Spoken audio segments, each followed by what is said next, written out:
How's it going, guys? Vaibhav here and welcome back to another video. Now this one is going to be about the Black Shark 3S smartphone. But before we get into the leaks, the specifications and everything we know about the smartphone, let's actually get to know what Black Shark is all about. So it's basically the gaming division of Xiaomi, and they've released quite a few smartphones in the past. We've seen the Black Shark 2, we've seen the original one, the 2S, we've seen the 3 and the 3 Pro earlier, or maybe even last year.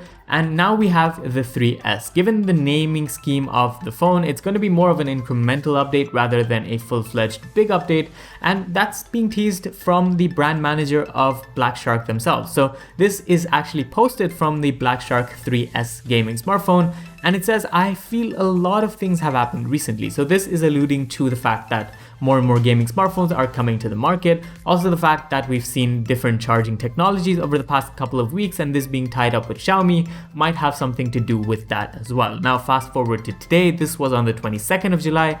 This is from the 27th of July, and this is the official teaser for the smartphone. The 3S is coming out on July the 31st, and the smartphone teaser doesn't really give you much apart from the partnership with Tencent Games. Of course, if you don't know, in China this phone is going to be called the Tencent Black Shark 3S, whereas everywhere else it's going to be called the Xiaomi Black Shark 3S smartphone. That's how they differentiate between regions. I don't think it's going to be a big difference in terms of processing power, but basically their partnership with Tencent means the games that might come out with the smartphone are fully optimized to take advantage of all the internals on the smartphone. That's something we'll have to wait for the 31st of July to actually find out about. Now in terms of specifications, as I said, it's not going to be a major update. And if we go and look at the Black Shark 3 Pro here, this Black Shark 3 Pro screams a lot when it comes to the teaser itself. It's got that triangular feel, and I feel like the 3S is going to maintain that. Now in terms of specifications, this is basically the overall specification package of the phone, and this thing sells at $899, although it's out of stock at the moment, which suggests that the 3S is just around the corner. Now it's a symmetrical design, which I think everyone loves. It's got some triggers on the top side of the phone, which could be great for FPS games. I think more and more gaming smartphones are moving towards it, but I feel like this is a very comfortable implementation of those, so that's something that Black Shark has done really well. It's also got a 270 Hz touch reporting rate, so this might actually increase with the Black Shark 3S to maybe the 300 or the 320 range. That's something you should keep in mind with the smartphone, because I do feel like the actual screen of the phone is going to see an upgrade as well. But we'll get to the screen in just a second. What will see an upgrade though is the processor. So this thing had the Qualcomm Snapdragon 865 processor. The Black Shark 3S is going to most likely have the 865 Plus processor alongside UFS 3.1 storage. So this thing came with the UFS 3.0 storage.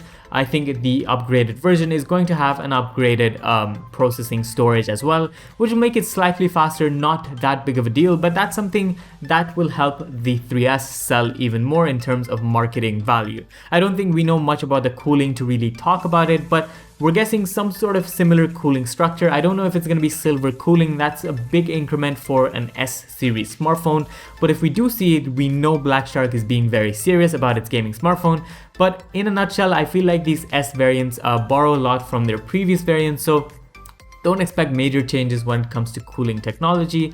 Maybe the processing power on board will help with cooling in real world usage, but aside from that, I think the overall hardware on the phone will stay pretty similar. So it's going to be copper alloy cooling, liquid cooling pipes alongside. So all of that as you see on the 3 Pro and the 3. As I mentioned, UFS 3.1 storage instead of UFS 3.0. That's pretty much expected. This is more of an interesting topic to talk about. So this is 65 watt charging on the smartphone, and it's got a 5000 milliamp hour battery already. So if we go over to the likes of, let's say, the Lenovo Legion phone Dual that I talked about a couple of days ago, this thing had a 5000 milliamp hour battery split into two as well, but it supported 90 watt charging that went from 0 to 50% in 10 minutes. Well, this thing can only do already do 0 to 50% in 12 minutes and a full charge in just 38 minutes. And I don't see why they should upgrade the charging technology, but they could, given the fact that Xiaomi has already already surpassed 65 watt. They've released 100 watt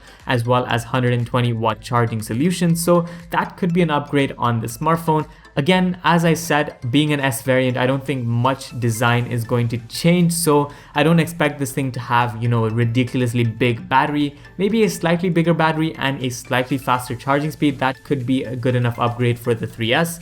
But if I'm being really honest, it's going to be a pretty same battery, so 5000 milliamp hour battery, maybe perhaps with a faster charging rate up to the 120 watt mark. Now, this is something interesting. It's also got some sort of unique charging solution at the back of the smartphone. I think a really nice change in design could be an additional USB Type-C port to charge it while you're playing the game or whatever games you're playing in landscape mode. That could be really interesting.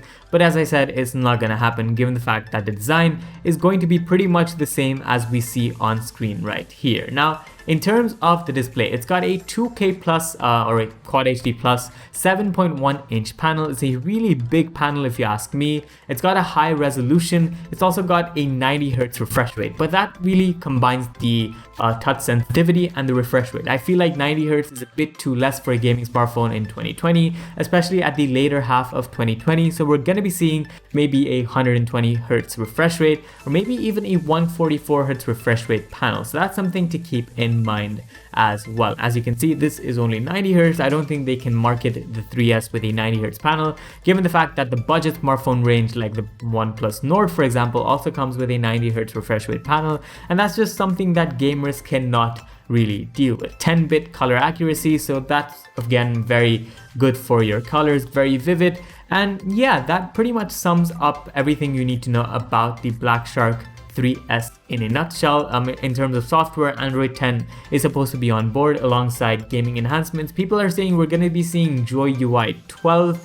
I don't think so. We're going to be seeing maybe Joy UI 11S, and 12 might be reserved for the next gen Black Shark smartphone, whenever that is, sometime next year. But that's pretty much it for the gaming aspect of the smartphone. Of course, the camera, I don't feel like it's going to change as much. 64, 5 and 13 megapixel is pretty much a good enough package for a gaming smartphone, especially when you're getting high-end processing power. I don't think Black Shark wants to work too much on the gaming performance or the camera performance.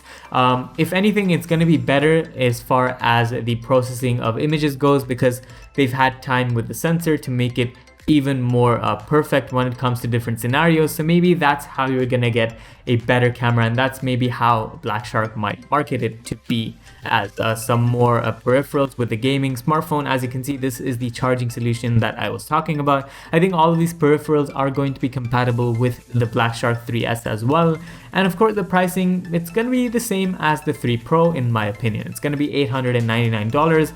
If we're lucky, it might be $799. But yeah, that's about it for this video. We're looking forward to the smartphone on the 31st of July. Let me know what you guys think down in the comments as far as whether or not gaming smartphones are really picking up steam, or are these just smartphones to keep the series rolling with nothing going on. I'm really excited to see what Tencent has in store. Maybe they could have some optimized games for the smartphones to really take advantage of all the hardware that's coming to this smartphone. But yeah, thanks for watching this one. This was Vaibhav, and I'll see you in the next one.